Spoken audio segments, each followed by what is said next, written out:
Hi everybody, my name is John, and in this video we're going to learn how to configure Microsoft Clarity, which is a new analytics tracking service by Microsoft, with your WordPress website in order to see what people are doing on your site and what issues they run into as they're navigating your content. If you're not a WordPress user, don't worry, there's some additional steps at the end of this video which walks you through where to get support installing the tracking code on your custom third-party service or site. So even if you're not using WordPress, this video is still going to be helpful for you. So in order to get started, what we need to create a Clarity account on clarity.microsoft.com. So to do that, I'm going to click on Sign In. Then I'm going to sign in to Google. You can choose any one of these, but I have already signed in to my Gmail account that I want to configure with Microsoft Clarity. And I'm going to accept the Clarity terms of use, and then click on Continue. So now if you click on Add New Project, it's going to ask you to name your project. So I'm just going to type in Wire, which is the name of my website. Then I'm going to enter the URL for my website. And then also just a category for my website as well. Then click on Create. The next thing we need to do is install the tracking code. So there's a really easy way that we can do this. And what we can do is if we go into our WordPress website and then we go into the plugins section, if we add a new plugin, we can search for Microsoft Clarity. So let's type in Clarity and then press enter. And it should be one of the top results. So here it is right here. We want to make sure that it's by Microsoft.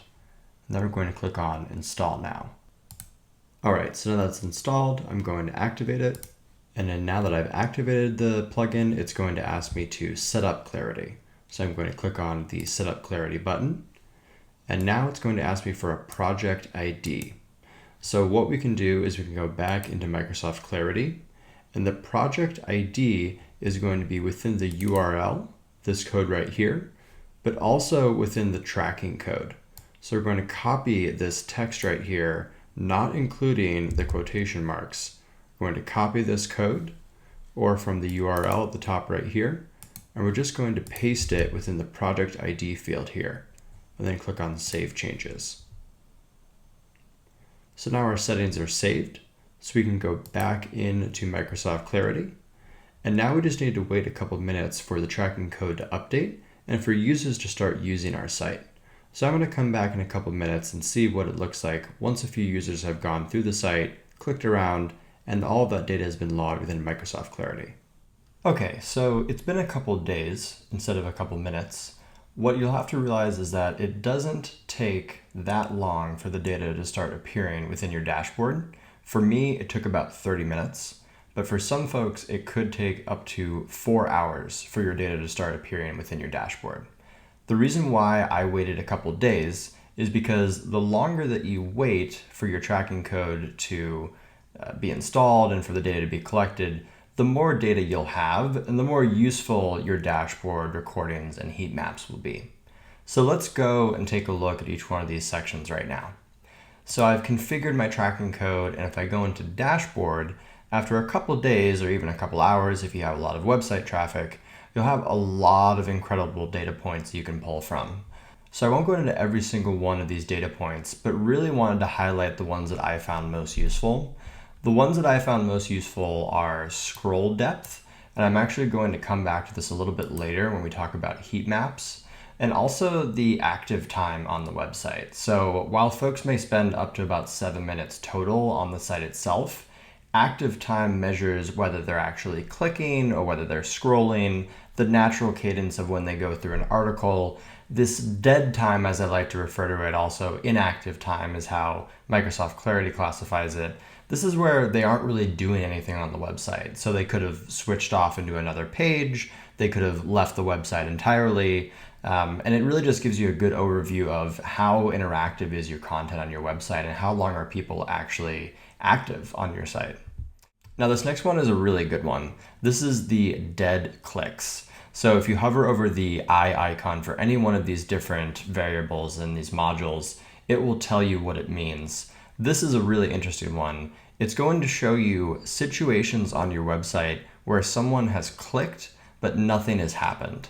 And the reason why this is so amazing is that if you click on the number of sessions that have dead clicks, we can see down here the brown or the darkish black.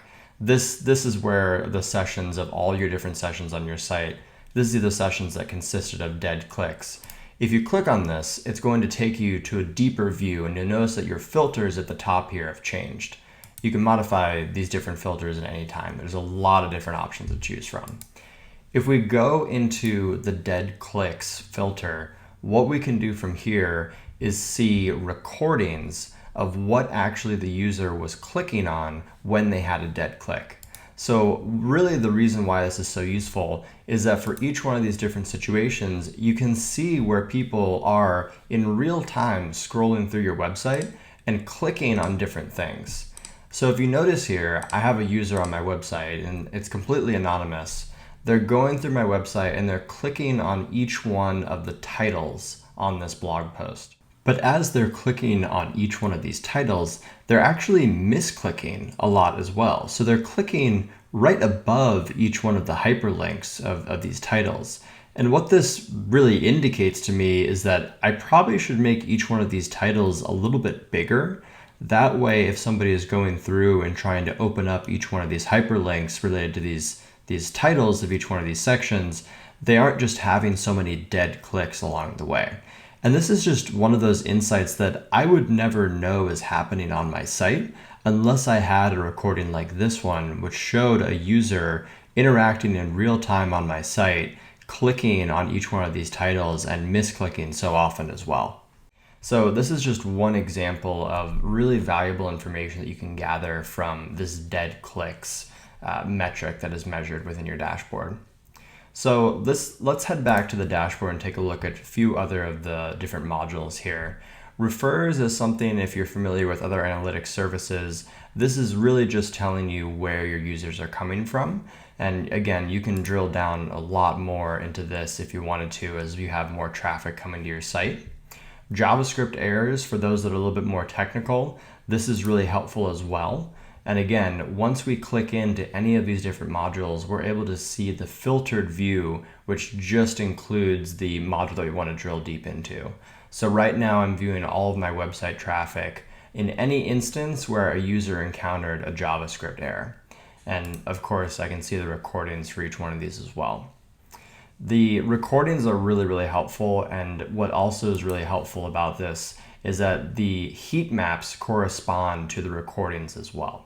So the heat maps is something, if you click on the heat maps tab at the top, it's going to show you all of your different pages and where people are clicking. So I can see that there's 2 clicks within this blog post that I have here. I can rearrange this as long as there's traffic for mobile and tablet view. So it looks like a lot of my mobile users are clicking on this drop down here, which closes one of the advertisements on the site. So that's good to know. A good majority of people are clicking on that. Using this heat maps feature for clicks is really useful, but an even more useful option that I found really helpful is the scroll option. And I switched to this view by clicking on scroll after I selected a page from the drop down here. So on this page, what's really unique about this is that as I scroll down on a page on my website, I can see where the drop-off point is and how far users actually make it as they're reading through this article. So not only does it show me the level of engagement that I have and how often people make it to the end of the article, but if I scroll all the way down to the bottom, I can see that only about 4% or 5% of my users actually make it to my footer. So I have an advertisement here that you can't see, and I have a footer here that's concealed by the advertisement. None of this content really matters because only 4% of my users are actually seeing this content on the page. So I would never know how far people get through this article unless I had this scroll feature within the heat map section. One other thing that I wanted to showcase is that if we head back into the dashboard, there are a few other metrics that you can see at the bottom of this dashboard section as well. So I'm going to remove each one of my filters, and I'm going to set my filters to the last 30 days. and click on Apply. And now what I'm able to see is each one of the different operating systems. There's also the countries of where my visitors are coming from, what type of browser most of my users are using, and the devices. So one of the things that I didn't realize, and what Google Analytics had told me before, but I didn't realize at this level, is that a good majority of the folks on my site are actually on PC. This is interesting because the data that I collected earlier from other analytics services had it about the other way around. So mobile was about 70% and PC was a little bit lower than that, somewhere around 20 or 30. And this is interesting because it appears through Microsoft Clarity and the recordings that are associated with each one of these different users that the majority of my users are actually on PC, at least according to the last 30 days of the data that's been collected. So this variety of data and the way that the data is presented on this page, it makes it really easy to determine where you can focus more on making your content more engaging, like in the heat map section, and also making your content more accessible. So removing dead clicks, removing rage clicks where users are rapidly clicking or tapping on somewhere on the page, and also making sure that your content is what the users need. So if you have this quick back section, this means that somebody clicks on a page or they click on a link, but then they quickly return to the previous page they were on. If I see that there's a majority of my pages or a certain subset of my pages on my site where the quick back percentage is very high, maybe that page or that article isn't actually helping those users. And maybe I can work to improve those pages. And again, this is data that I really wouldn't get from any other analytics service unless I paid for something like Hotjar or one of the more paid premium options in Google Analytics. There's a few other settings I just wanted to highlight for this video, one of them being the team section. So if you want to add other team members to your Microsoft Clarity project, you can do so here. You can enter their email and also assign the role that you want to give them. There's also the masking feature. So on your recordings, in the recording section, you'll notice that there's little dots on some of the content on your site. And this is where a user might have entered some text or they might have entered their username and password. All of this data is removed by default. So Clarity masks all type of sensitive text such as email addresses and info entered by users. But you can set the masking mode that you want for the data that you collect within your recordings. If you want to be a little bit more sensitive and select all text, it's just going to show you no text on your site. Everything will be masked out with those little dots instead. You can get really specific here if you're more technical and you have to make sure that certain elements are masked on your site, such as a username or maybe a location. You can add a CSS selector here, which will mask out that entire CSS selector in each one of your recordings as they're collected by Microsoft Clarity. This is really good for compliance situations as well, where you don't want to collect certain pieces of information. And finally, for those users that are not on WordPress, if you're using another third-party platform like Shopify or Squarespace, there's detailed instructions on how to set up Microsoft Clarity for each one of these third-party platforms. So it'll take you step by step through the process to go through where to put your code within each one of these sections. And each one of these has the same type of details as you go through and read the instructions for each one.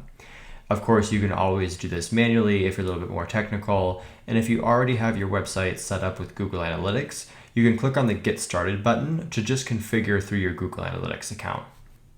At this point in time, Microsoft Clarity is completely free. So you could go and create a brand new project or multiple projects and set it up on each one of the websites that you have. Let me know what you're using Microsoft Clarity for in the comments below. I do try to read each and every one of those comments and respond to the ones that I can. And I really hope this video helped. If you have any questions or if you have any issue with those setup of the tracking code on your site, please leave a comment below and I'll do my best to respond. Thanks for watching this video and enjoy the rest of your day.